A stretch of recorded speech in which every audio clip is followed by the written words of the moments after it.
Welcome back to another episode of the Better Than I Found It podcast, the podcast that is all things college golf. You're listening to Mike McGraw, the men's golf coach at Baylor University. My guest today is Barry University men's golf coach, Jimmy Stobbs. Jimmy is a Hall of Fame coach, three-time national championship coach, and is one of the great guys coaching this game today.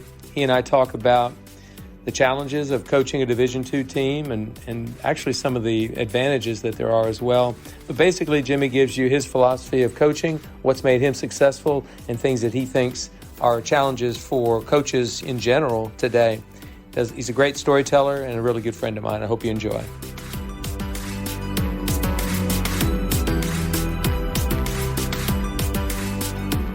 All right, everybody, join me in welcoming Jimmy Stobbs to Better Than I Found It today. Jimmy, great to have you.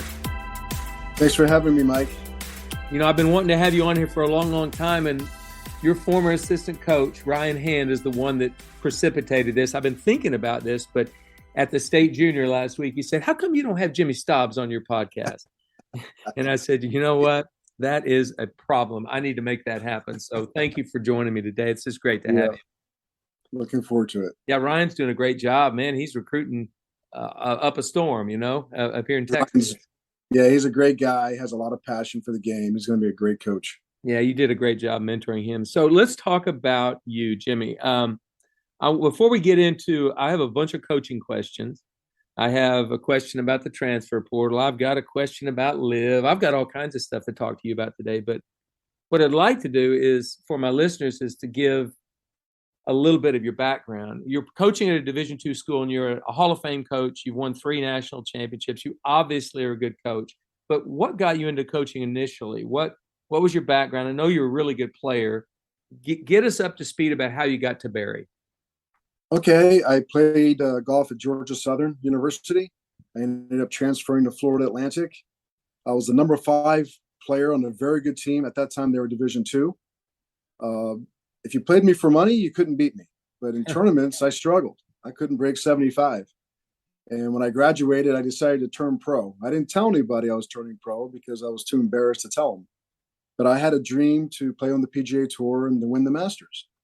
And so I pursued that. And I started off, and the first 2 years were a fiasco. I was not a very good player. I was struggling. And I finally figured it out. And for the next 8 years, I played pretty well. I won 25 times on the mini tours. I won the Florida Open. And I got to the Nike Tour, now the Korn Ferry. And after 10 years, my last year at tour school, I broke par in every round and didn't advance. And my brother was my caddy, and I said, you know what? It's time to do something else. So I actually was reading the Miami Herald one day, and the FBI put an ad out looking for special agents. This is 2001, right after 9/11. And so I answered the ad. And I actually went through 2 male interviews, and I finally was rejected. I didn't have law enforcement background. And so then I started pursuing the Secret Service, and I needed law enforcement experience. And about that time, a player at Barry, who I had befriended at the golf course, told a mutual friend that I would be a great coach, that I should apply. And I remember thinking, there is absolutely no chance I'm going to be a college golf coach. I'm not going to be a club pro. I don't want anything to do with golf except maybe be a tour rep where I can still travel. Well, my wife and I, we talked about it for a while, and I started thinking that, I'd been a coach all my life. I remember growing up down here, we had Don Shula was the first famous coach, and I had a friend that worked head of security for the Dolphins. And my brother and I had access to the practice field and the locker room and the sideline that most people don't get. I remember just mesmerized by Coach Shula, how he motivated 53 men and how he spoke to them. And just, I would listen to press conferences, and I was studying Coach Shula before I even knew what coaching was. And so I applied for the job at Barry, and it turned out I was the 3rd choice. They were looking for someone to run the golf management program. I had no background in that. And so they settled with me. And I remember coming in, I had never coached before. No one had sat me down and told me anything about recruiting but I had a plan. I had a plan that I was going to make Barry a respectable program and that we were going to win a national championship. So Well, that's into coaching. that's an interesting path. You told me something there I had no idea. I didn't know you're wanting to get into the FBI. Yes. I would have been a little more careful around you if I'd have known you were investigating me. But no, that's an interesting way to get into coaching. You know, everybody's path can be different and unusual, and obviously that one is very unusual. I was aware you were a good player. I actually never knew you played the Korn Ferry Tour. So in '97, is that correct? Yeah. Yes. How many cuts did you make that year? I made 0 cuts, Mike. Right. At that time, I was in 1996. The love of my life, my fiance, was diagnosed with brain cancer, Okay. and I actually got through tour school. I don't know how, divine intervention. I wasn't practicing. She was diagnosed right before first stage, and I got through first stage, and then I didn't practice for 2 weeks, 2 or 3 weeks when she was going through chemo and radiation. I made it through second stage, and I got to final stage. I obviously wasn't prepared, but I still got my conditional Nike card. And then I didn't play golf while she was going through her treatments. And she passed away in 1998, early 1998. And I started playing again that summer. And then in October, I won the Florida Open. Mm. But after she passed away, I didn't have the same passion. It didn't mean as much to me. It was always a game, but my life changed with her passing. And, I always tell my players, everything happens for a reason. God puts you places for a reason. And sometimes we don't know why, and we have to figure it out later. But I truly believe that God had a path for me, and this is the path. Well, I did not know that story either. So thank you for sharing that. But, I think back on the time you'd been the coach at Barry for about 4 or 5 years when we met, and you hadn't won a national championship yet. We were at the Junior Orange Bowl in Miami. I was at Oklahoma State, and I think I was a fairly new coach, head coach at Oklahoma State. And we met, and I remember that day because we talked for, I know, at least an hour walking the fairways. What do you remember about that day? I think about it all the time. Mike, that was in 2006. You had won the national championship. I think you were the national coach of the year. Your team had won the national championship. You were the head coach at the New York Yankees of college golf, Oklahoma State. And I remember I was recruiting a guy named Diego Tamayo from Venezuela. And he was paired with a little guy from California named Ricky. I can't remember his last name, but yeah, I was recruiting the fire out of that kid. So we walked together, and I just remember I was very intimidated when I saw that orange hat, and you came right up to me and you started picking my brain. And the whole time I was thinking, why is this guy, the best coach in America, defending national champion, picking my brain? You asked me more questions than I asked you. And you made me feel so good when I got home. I couldn't wait to tell my wife about my day. And that really inspired me. And 5 months later, I got to win my first national championship. And the first letter I received, which I still have, was from you. Really? You. Yeah, you actually cut out a little newspaper article, I guess, there in Edmond with the scores, and you congratulated me, and it was really neat. Well, that's a good memory. I definitely remember that day because I was in a pretty good battle to try to get Ricky to come to Oklahoma State, and I didn't want to be away from my wife at Christmas time, right there, but I had no choice. I had to go down and try to sign him up. But you won a national championship that spring, and that was at stroke play. Yes. So you're the only coach, I believe, in either Division I or Division II who's won at both stroke play and match play, I think. Well, no, not anymore. Doug Gordon from Florida really? Southern. Okay. And Conrad Ray. That's correct. Conrad did do. That's right. Yeah. So you kept up with that a lot better than I have because Well, our SID pointed that out to me when we won in 2013. I thought that was pretty neat that I won in both formats. So I guess I was the expert who could determine which was better, stroke play or match play. And people used to ask me all the time. They still ask me, and I give them my opinion about that. Well, first of all, congratulations on being one of just a few coaches that have done that. But I'm going to ask your opinion because this is a little bit of history that I'll go through. I remember being at the U.S. Junior in the summer of 2007 at Boone Valley, just outside of St. Louis. And Mike Holder, who was the former golf coach at Oklahoma State and on the golf committee, spoke to about 200 of us coaches who were at a town hall meeting. And he basically said, hey, we're going to be in 2 years, in 2009, we're going to be going to this new format to try to get television.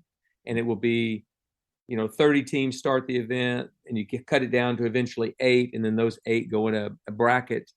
And we don't know exactly how it's going to look, but I think it's coming. So in a couple of years, we're going to be doing that when we go to Inverness.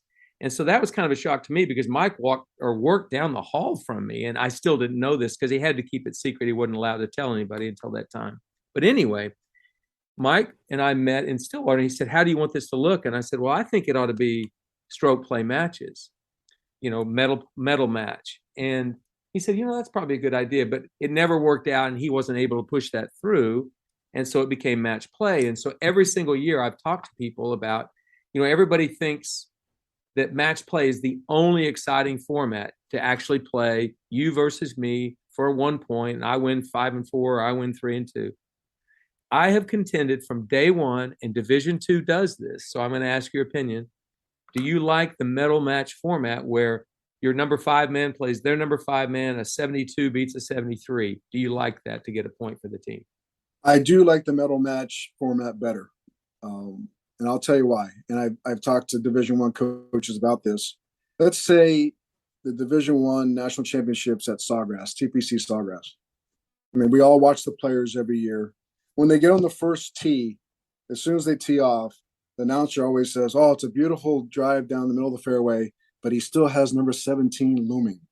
They start talking about number 17 when they tee off. The players are thinking about number 17. So if the Division I national championship ever goes to Sawgrass, I think the viewers want to see the island hole. They want to see 16, 17, 18. If you had one at PGA National, can you imagine turning on the TV and they never get to the bear trap? We had our national championship at PGA National last year. We weren't there, unfortunately, but I heard horror stories about players going into number 15, 3 ahead, and walking off the green 2 down because they couldn't get it on the ground. They kept hitting the water. So I like matches going all the way to the 18th hole. You look at all the iconic golf courses in the world, the best holes are at the end. And people on TV want to see those holes. So I'm in favor of that. Thank you for saying that. I've been championing this since before we went to match play. And whatever format they have, I'm fine. If they say go out in the parking lot and wrestle until the last guy is standing to win the national championship, I'm going to go find the best wrestling coach to teach my guys how to wrestle. I don't care what the format is once I'm there, but I'd like to have people consider, wouldn't it be great if all 5 matches got to the 18th hole? Then your crowd builds, and you at least have if I'll give a perfect example, and I'm not speaking for Conrad, but I watched the national championship final in 2019. And when Stanford eliminated Texas in that final match, Conrad didn't know they had won. And he's waving up to the green. Or did we, they had no idea. And these small little celebrations of 10 people here, 10 people there when a match is finished, you could have all of that culminating on the 18th hole. And by the way, the 17th and 18th hole at Karsten Creek, amazing holes for what we just talked about. At Greyhawk, 17's a drivable par 4, and 18's it's like more trouble in 18 than you could imagine. Yes. So I think that the format could go to medal match for Division I and be equally as exciting. I love the format of it going from 30 teams down to 8 and then head-to-head. That's actually very compelling. But if we did the medal match, we don't have to change the format of any tournament we play all year long. And at the most important juncture of the season, we're playing medal or stroke play at the end. But that's just my opinion. Yeah, I agree with you. I think every match should end on number 18. I remember the year that you were part of the staff at Alabama when Trey made the putt. It was just he and Jay celebrating, and you were, I think, 2 holes behind, and they were the only ones there. And kids were running down the fairway. To me, it didn't look good. It wasn't fair to the kids. Every match should finish on 18. It's an 18-hole for golf course, and they should finish. The other thing about it, our format, if there's a tie, we add up all 5 scores. Mm-hmm. So one of the reasons they did that is they didn't want a player who was having a bad day just to tank it, Mm-hmm. and maybe not try as hard and just trying to get out of the way. So I always remind my players, if you're getting killed and you're going to shoot 77, that 77 might win the national championship for us. Yeah, you might get beat by 10, but the tiebreaker, you might end up helping us win. So it keeps everybody playing hard all the way to the end. So I like that for the format. Thank you for saying that. I've been telling it to D1 people, and I don't think anybody's been listening to me for 15 years. So I think it's something they should consider, and it's just as exciting and compelling for television, which is what we all want. We want our sport on television. I'm thankful it's on television, and I know because of the change back in 2009 when they went to the change, it's brought a lot more attention to college golf, which is great. But I think D2's got it right. I think medal match is the way to go. All right. I'm going to ask you this question. Who's been your biggest influence? And I'm talking about influence on your coaching career as you see it today. I mean, like, is there somebody who's just absolutely poured into your spirit and your soul as a coach? That's a great question. People ask me that. Young coaches ask me that all the time. I love listening to coaches. I've known you for a long time. I go to the convention every year, and I just love to listen to what other coaches do, and take little bits and pieces. Growing up in South Florida, as I mentioned, Don Shula was here growing up. I watched the Dolphins, big Dolphin fan. And then Jimmy Johnson came to town, and then he left to go to the Cowboys, and he came back to coach the Dolphins, and he wrote a book, Turning the Thing Around, which I read in about an hour. And then in the mid-'90s, a guy named Pat Riley came down to coach the Miami Heat. And I never played basketball in my life. I love the NBA, though. And I always followed Pat Riley from Los Angeles to New York to Miami. As I said earlier, I'm a huge fan of coaches. Always was. I only had a few athletes that I followed. It was the coaches for some reason. And I guess all along what I was doing, I was educating myself subconsciously to be a coach. And of those 3, I would say that Pat Riley and his method, his structure, how he structures the organization, how he used to coach, probably had the biggest impact. If you look in my office, I have at least 4 Pat Riley quotes hanging up. His book, The Winner Within, I suggest. Great book. Great book. It's sitting right next to me. Not just for sports, but just in life. Any leader should read that book. I think he was a great motivator. And I remember when he got to Miami, the Heat wasn't that good. And he said something that has stuck with me. He said, we are going to provide everything that the players need to be successful. So that way there's no excuse if we don't win. And I've tried to do that at Barry. On our limited budget, I've tried to provide everything the players need. So they can't come back to me and say, Coach, we didn't have this. Yes, you did. You had it. We just didn't work hard enough.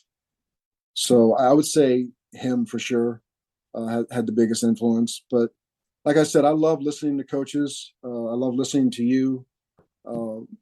And high school coaches I talk to all the time, just trying to learn. I'm always trying to learn. I'll read every coaching book out there. I've got one, Jimmy Johnson's new book, Swagger, comes out in November. I already pre-ordered it. Mike Westhoff, a former special teams coach, has one coming out also in the fall. And so I love coaching books. The one about Belichick is a great one to see where he started, by Ian O'Connor. I'm not a big Patriots fan, but I'm a huge Bill Belichick fan. And Bill Parcells, another one. I've always been intrigued about motivation, about what motivates people. And we're all motivated by different things. And that's what intrigues me as a coach. Well, I echo those comments. When a young coach asks me, what do I do to get better? I said, educate yourself for one. And you need to read about coaches who have been successful and why they were successful. And if you just get one little tidbit out of an entire book, but it makes you a better coach, you've done your job. And And some kids, well, I don't really read books. Well, then do it on audio if you have to. It's the information we're looking for. But I love a hard copy book, and I've got that copy of The Winter Within. I think I got it in 1993 when it was brand new, and I've had it in my library ever since. And by the way, I have a library, so that's really a modern day museum. These books for the kids have become ancient artifacts. Right. And so I tell them, and when I published my book in 2017, I didn't have a soft cover version of it. It was just hardcover with a dust jacket because I wanted people to be made, and I didn't do an audio version. They had to pick this book up to read it. And but anyway, the point is I think you need to educate yourself. I don't know how old you are, Jimmy. You look a lot younger than you actually are, but I know you're still educating yourself, and I'm trying to do the same. Why wouldn't you try to be better for your players? Exactly. People ask me, have you changed your coaching style? Of course I have. I've been coaching for 20 years. I started off as an autocrat. It was my way or the highway. And then we started getting better players in, and I became a dictator. And now I'm more of a democratic coach. We talk about things because the players are different. Mm-hmm. Players evolve, times change. So I'm always trying to educate myself and try to keep up with the time. And coaches come along all the time. And I want to know their background. What gets them going in the morning? You mentioned that I asked you more questions that day at the Junior Orange Bowl than you asked me. I think that was very intentional, because when I meet a new coach, I want to find out, is there something this person can add to what I'm doing? And is this somebody I want to use as a resource? Is this somebody I want to befriend? And I'm not going to know that unless I ask questions. And you can learn from everybody. What Abraham Lincoln said it. He said, you can learn from every single human you come in contact with. Sometimes you learn what not to do, but you're still learning. And so I think, and I hope you think the same, but I tell young coaches this. I don't know why or how I'm going to be the best I've ever been on the last day I coach, but I'm going to be.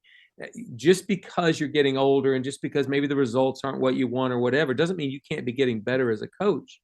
Jimmy, you should be better the last day you coach than you've ever been in your life. That's what I think. What do you think? Yeah, I agree. I agree with you. No doubt about it. I try to be the best I can be every single day when I wake up. I try to be the best coach, the best husband, best friend I can be. And some days are harder than others, but I'm constantly trying to learn. I love to learn new aspects of life.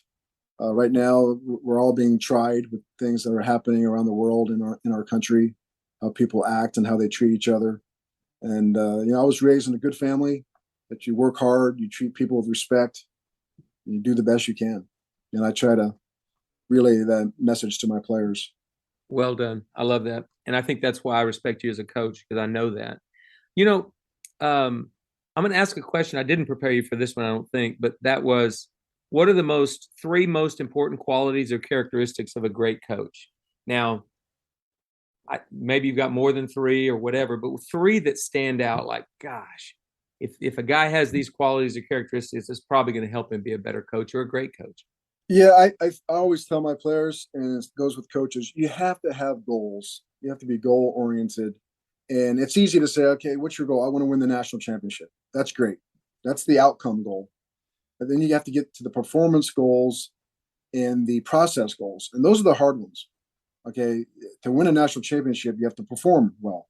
To perform well, you have to go through the process. And the process is the one that really separates people, not just in golf, but in life.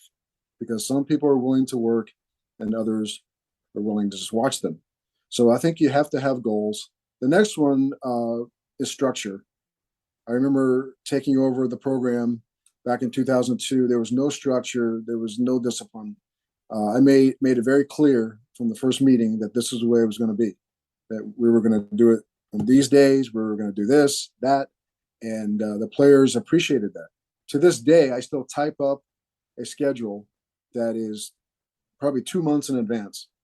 I've already started working on this semester's schedule from day one, from August 22nd to October 31st, and what's going to happen in between. And the players appreciate that. Obviously, things change sometimes, but they know when qualifying is going to start, when the off days are going to be, when we're going to work out, when we're going to have team meetings, when we're going to do community service. They're going to know everything in advance. So they enjoy that. And then I think you have to have passion. Anything in life, if you don't have passion, you're not going to be very good. I don't care what you choose to do. If you don't enjoy it, you're not going to be very good. So I would say those three, goal-oriented, structure, and passion, are the three most important. Obviously, you have to have intelligence, have to know about the sport that you're coaching, but you don't have to necessarily have been a player. I always think of Marv Levy, the famous Buffalo Bills coach. He never played football. Mm-hmm. He never played football. And some of the greatest coaches of all time played their sport, but were just average players.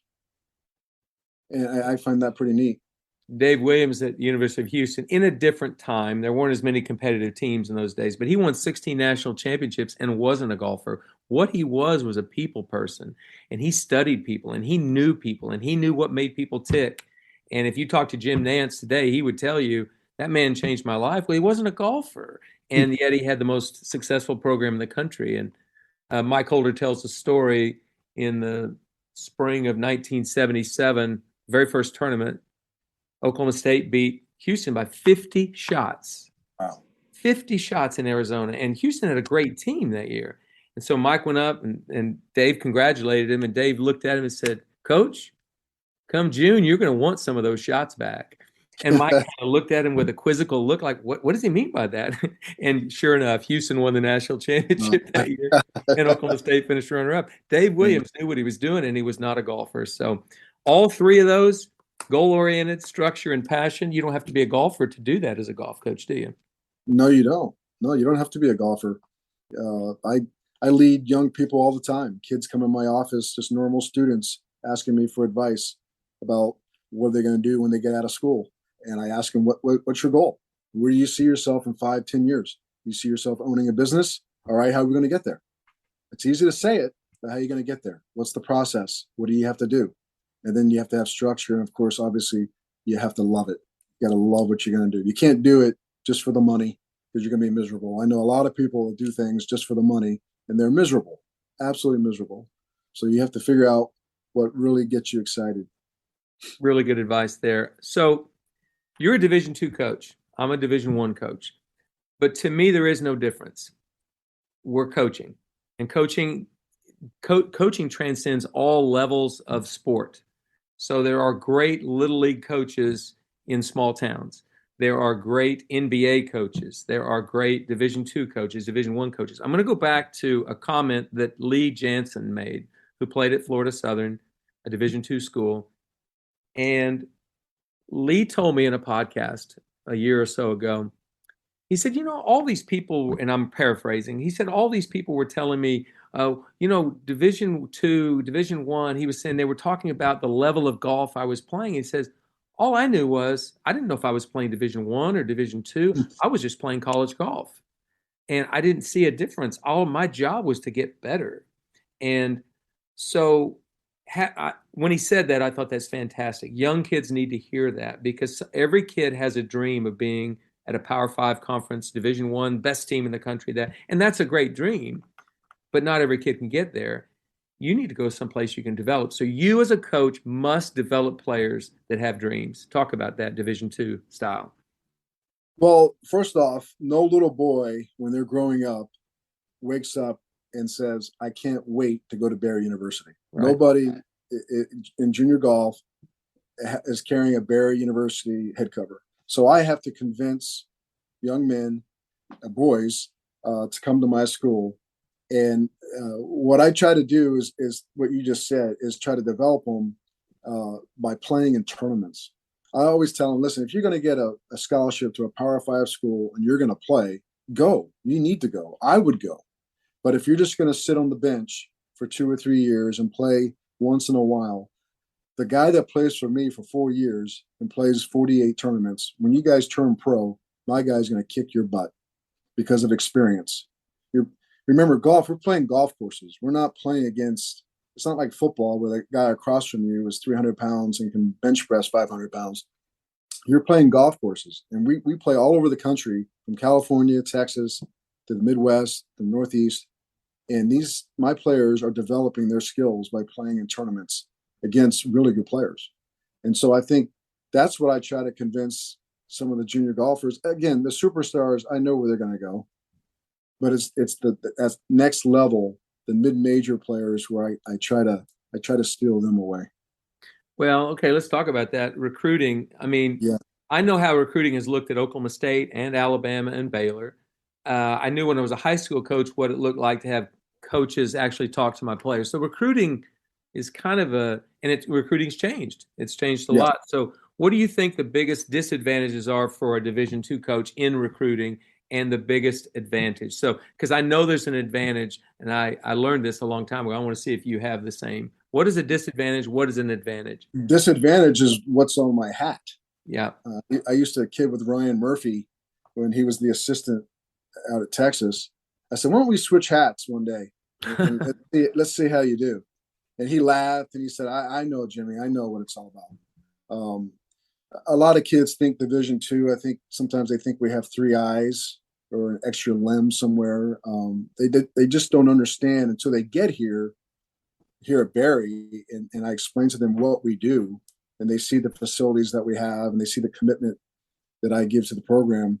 They don't quite understand what Division II is all about. So I have to do a lot of explaining to them, and then I have to bring up people like Lee Jansen. I mean, Lee Jansen has two majors. Correct me if I'm wrong, but Florida Southern has more majors than Oklahoma State. Is that correct? You are correct. Yeah, how about that? Division II school. So it can be done. There's a lot of people right now in the PGA Tour that play Division II golf or even Division III or NAIA.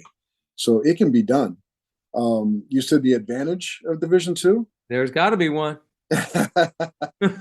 Oh, man. What could be the advantage? You have all the same recruiting rules that we have. Do you? Do I? Do No. you? Yeah. No. So there might be a few that are a little softer for you guys to give you an advantage there or not?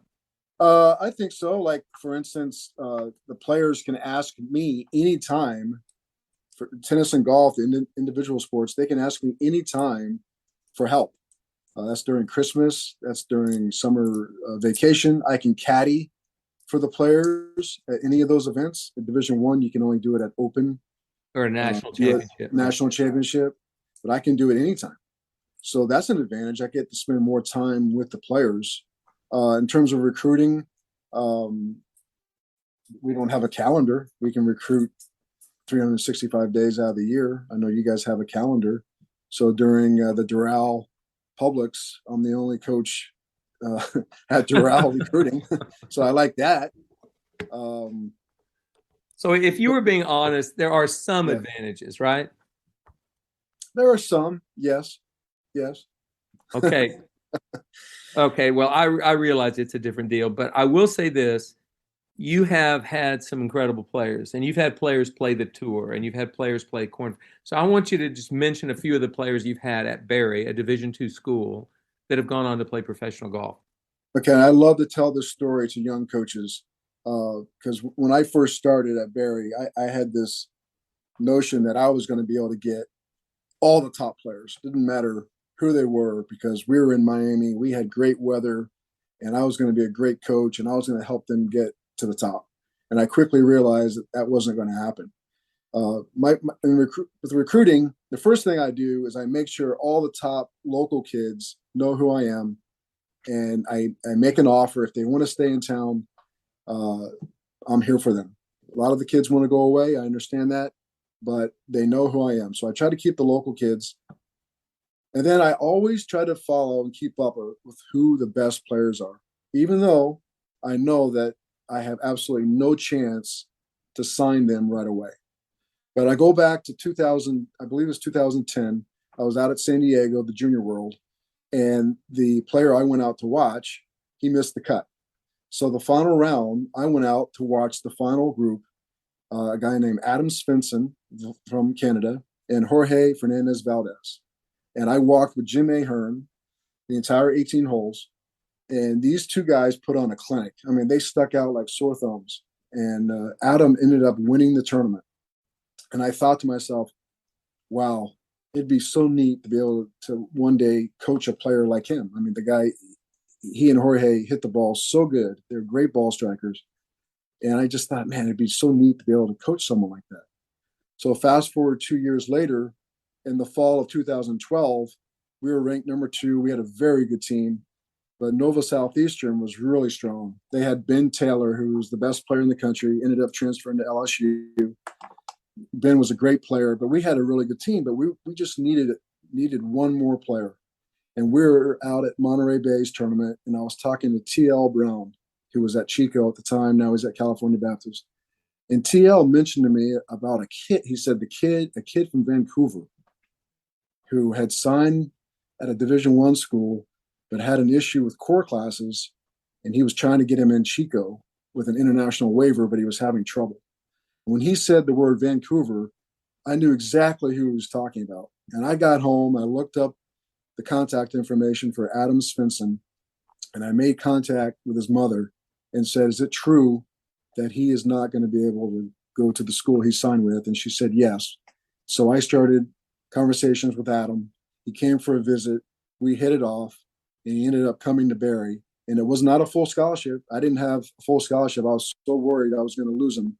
So he came in the spring of 2013, and it was National Freshman of the Year. We won the national championship. The next year, he was National Player of the Year, and we won the national championship again. And then he turned pro. So I always tell young coaches, even though you probably have no chance to get those top players, you don't know what's going to happen.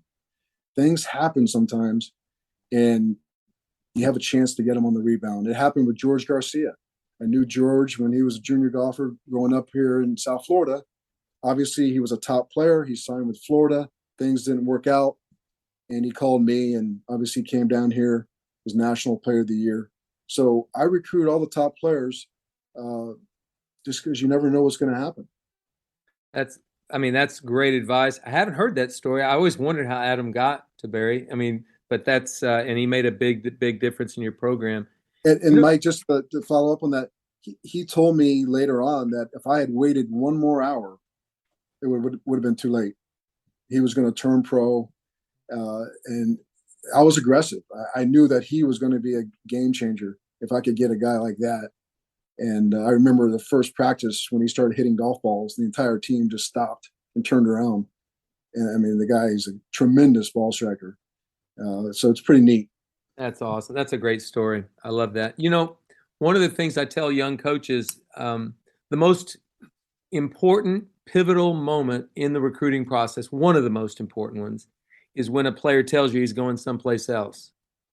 You've recruited him hard. You've evaluated him. You've done everything you can to get that kid to come to your school.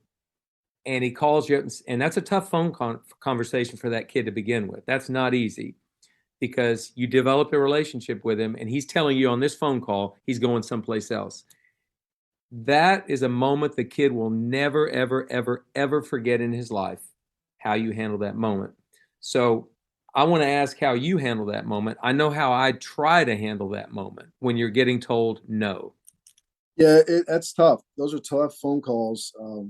I used to take it really hard and personal, but I always tell them that even before they make the decision, that I was in the same boat they're in, that it's a life-changing decision. It's one that they have to make after discussing with their parents what's going to be best for them. I know what's going to be best for me if they come to my school, but it's their decision, and they have to really think about it. And I tell them once they give me the bad news, I just wish them the best of luck. And I've followed kids that didn't come to Barry, and I've run into them on the road at pro events or other events or just around town, and we laugh about it now. Man, if you'd come to Barry, we would have done this and that. But it's a tough decision, and I just wish them the best of luck. That's excellent. My thought on that, and I agree completely with what you just said. You've got to handle it well, but the qualities of that junior golfer, that prospect, that attracted you his direction. Like, I'd love to have this kid on my team for all these reasons. Just because he chooses another team, those qualities don't go away. That's still the same kid that would be amazing on your campus. So you can't hold that against him. And number two, he does have parents who talk to other parents. He does have friends of junior golfers that are younger than him. And I think it's really important for a young player you might take it personally, and it might hurt, but how you handle that moment is huge because those people are going to be talking about Jimmy Stobbs. And you know what? I really like that man. I didn't go play for him, but he's awesome. And so I think it's important in your future recruiting that you handle the current loss as well as you possibly can, as tough as it is. I agree with you. I've gotten players that told me that the coaches that didn't get them wrote them personal emails and letters saying that, you'll never make it. It was a bad decision. I can't believe what I heard some of these kids tell me that other coaches did. I would never think of doing something like that. I know it's a big decision for the kids, and I wish them the best of luck. And you win some, you lose some, and you just keep doing your job. When Hunter Mahan decided to go to Southern Cal, when I was an assistant coach at Oklahoma State, I walked around in a funk for 3 days. And Mike Holder said, I've never seen you like this. What's the matter? Well, I was taking it personal. I felt like I did everything I could, and Mike Holder done everything he could. But ideally, Mike said, this is your choice. You got to figure out how you're going to handle this moment. And I decided that I'd come up with a 3-pronged approach, which was, you can't always get the players you want. You get who you're supposed to get. That's right. You can't worry about the ones you don't get because they're at another school anyway. And the most important part of that I came up with was you better coach the ones you do get. Absolutely. And so anyway, I think when Hunter decided he wanted to transfer, he thought of nobody but Oklahoma State because Mike and I had handled it well when he left. And he got his release. And anyway, he was a game changer at Oklahoma State for sure. But I think recruiting, it's getting so much more competitive. And I know it's even more competitive at the D2 level. How much more competitive is it now as opposed to 20 years ago when you got in? Well, that's a good question. It's still competitive, but it's evolved. Obviously, with technology, I see less and less coaches at tournaments. I know they're doing it online. They're looking at videos. They're just doing it through technology. It's still competitive, especially with the young coaches. And now I'm to the point in my career where I just tell the kids what I can offer them. I don't beg anymore. I'm done begging. I think you told me a long time ago, you want guys on your team that want to be there.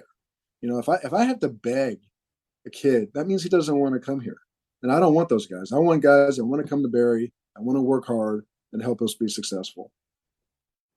Good advice, huh? Who gave that to you, did you say?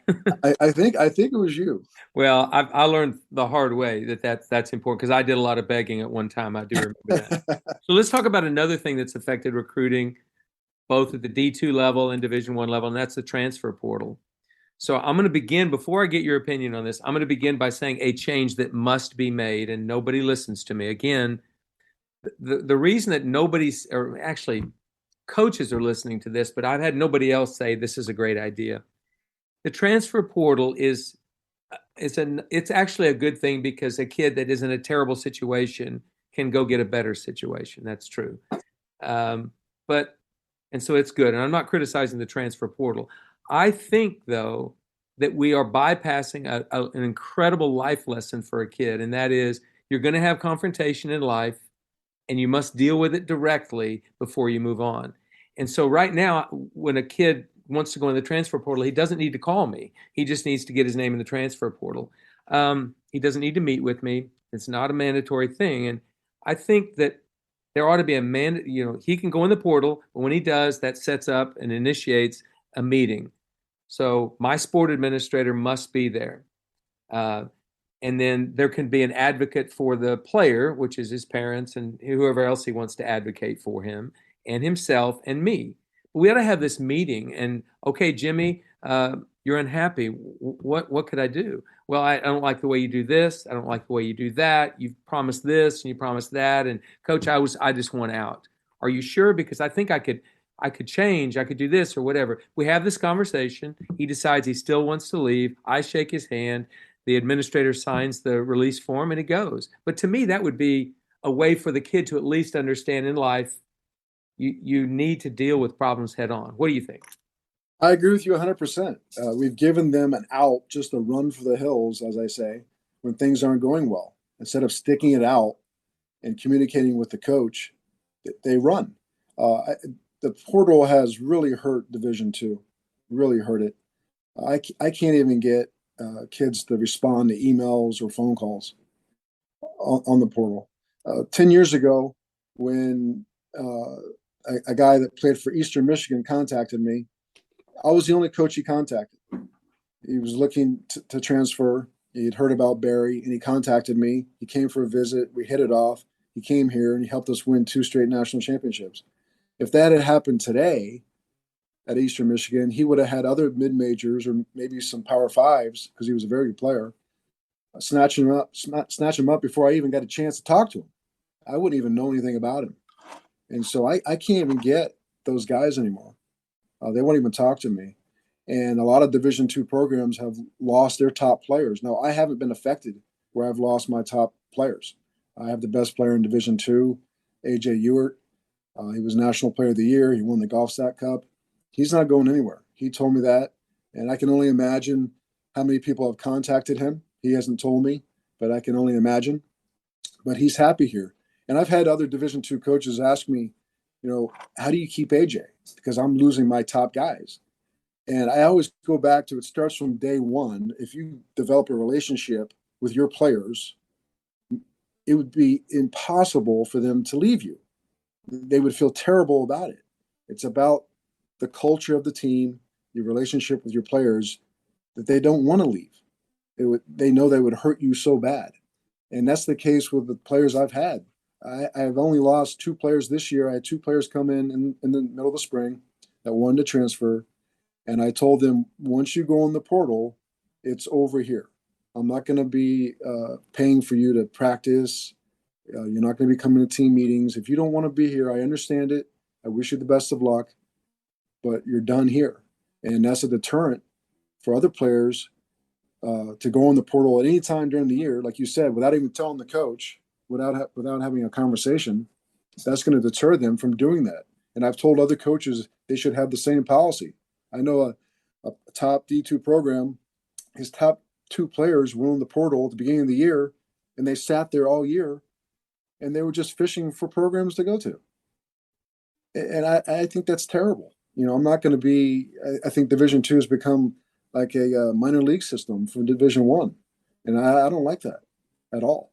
So I think you're going to see more and more coaches have the same policy I have, where if you go in the portal, you're done.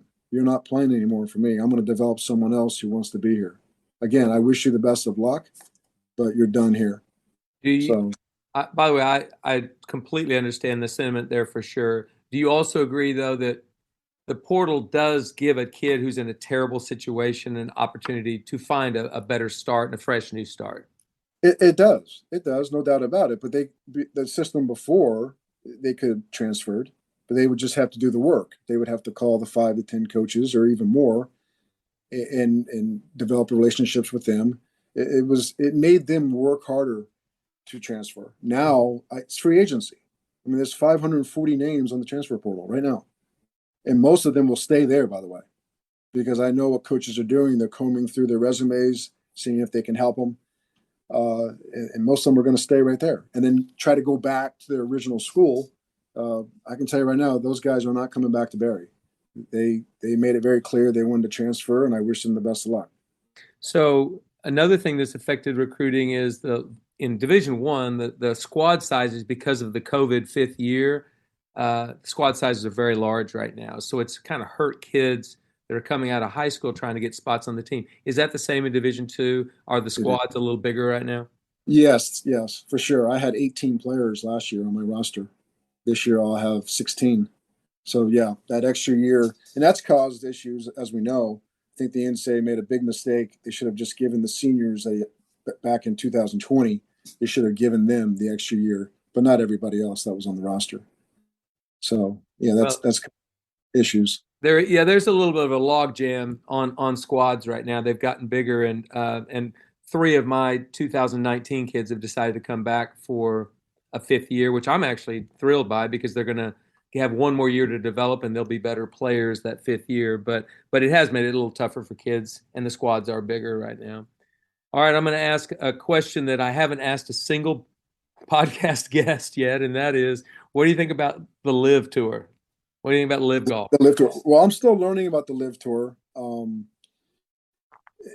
I think it's kind of unique, to be honest with you. The format that they're using today, it's shotgun start. I saw where Brooks Koepka and Dustin Johnson are going off number 17 at the golf course up at Bedminster. I think it's pretty neat. I know the controversy about behind the PIF, where the money's coming from, but I've warned people to be very careful about throwing stones, because we all live in glass houses, and that fund is all over the place. They have their hands in everything that we do in this country, from Starbucks to Uber to Bank of America. So we have to be careful if we're going to start talking about where the money's coming from. In terms of the format and why the players are leaving, I think it's going to continue to happen. I think this is just the start. I think the PGA Tour and the DP Tour, they all need to get together and solve this issue. Otherwise, we're going to have splintered tours. I think another thing that's going to happen for the game of college golf is going to be affected. We have the PGA Tour University, and I know that's very important to the PGA Tour. But if the LIV Tour comes along and starts offering $5 million to each of the top 25 guys on that list, they're going to be playing the LIV Tour. That's what I think. Most of them will. And then the guys after that will definitely take the money to get started. So the PGA Tour, they've already responded by upping their purses next year and changing some of the schedule. So I think it's a good thing, because it's causing change to a system that had flaws. I'm not big into change unless it's good change. And I think the PGA Tour definitely needed to address some of the issues. For instance, I think they have too many tournaments. I was at the Canadian Open this summer caddying for AJ. And the Canadian Open, when I was growing up, was a huge event. That was a very prestigious tournament. And a lot of big names took off because the U.S. Open was the following week. And I don't think that should be the case. I think every event on the PGA Tour should be a marquee event where the top players are playing. Whatever city they're playing in, they want to see the best players. They don't want to see a watered-down event. At the Canadian Open, there were players that were in that 45 to 50 range getting ready for I call it no man's land, because they're getting ready for the senior tour. There were too many of those guys out there. I know that they earn the right through the exemption categories that the PGA Tour has, but they need to look at those exemption categories. There's too many guys hanging on because of things they did 20 years ago. And I think the PGA Tour needs to really address the strength of fields every single week, and maybe even start another tour above the Korn Ferry, between the PGA Tour and Korn Ferry, where the guys are still developing. But you got to have one tour where all the best players are playing. Yeah, that's interesting perspective. I appreciate you giving me that. I'm still withdrawing. I'm still learning about it. So you just gave me a couple little items there that I think are interesting perspectives. I don't think I want the world of professional golf run by the Saudi Arabian king. I don't, and his people. I don't think I want that, but I think I love the PGA Tour, and I hope it survives, and I hope good changes are made. But I'm still reserving some of my opinions, because I don't know, and I don't fault anybody for taking the money. That's just, everybody makes decisions. So I'm going to ask you a question and then see what your answer would be. So they're going to offer you $50 million to come over and develop a junior golf program in Saudi Arabia. You doing it? I'm packing right now. I figured that's a lot of money. It is. That is a lot of money. But anyway, okay, thanks for those perspectives on the LIV Tour. I hadn't asked a single guest that yet. So you're the first one. Thank you. Final question I'm going to ask you is a question I've asked a lot of coaches. And if you had one bit of advice that you think would be invaluable for a 14-year-old who dreams of playing college golf and beyond, what would that advice be? Just a piece of advice you think, yep, every kid could benefit from that. Well, besides working hard, set realistic goals and check them off every year as you get older. Make sure every aspect of your game is getting better, and make sure your attitude is in check. Make sure you remember where you came from. That it's a game. You're supposed to have fun with it, but work hard and persevere. There's going to be ups and downs. The game of golf is just like life. The ball bounces different ways sometimes, bounces in our favor sometimes and against us. It's going to happen. What you shoot is not who you are. Just because you had a bad day doesn't make you a bad person. The only thing you can control are your emotions and how you wake up every day and go about your life, being a good person and working hard. And if you see someone who's down the dumps, pick them up, encourage them to work hard and go after their goals and aspirations. So I would say just have realistic goals and pursue them realistically, and get every piece of advice from your elders that you can. I know when you're young, you think you know everything. You don't think your dad knows anything. And then when you get older, you realize he knew everything. So just listen and stick to your goals. All very good advice there, Jimmy. Thank you. And personally, I'd like to thank you just for your friendship through the years. You've been great to get to know, and I've learned a lot from you, and I think we've benefited from that relationship. But thank you again, Jimmy, for joining me today on Better Than I Found It. Thanks for having me, Mike. I appreciate it. All right, you guys have a great year. Okay, thank you. You too.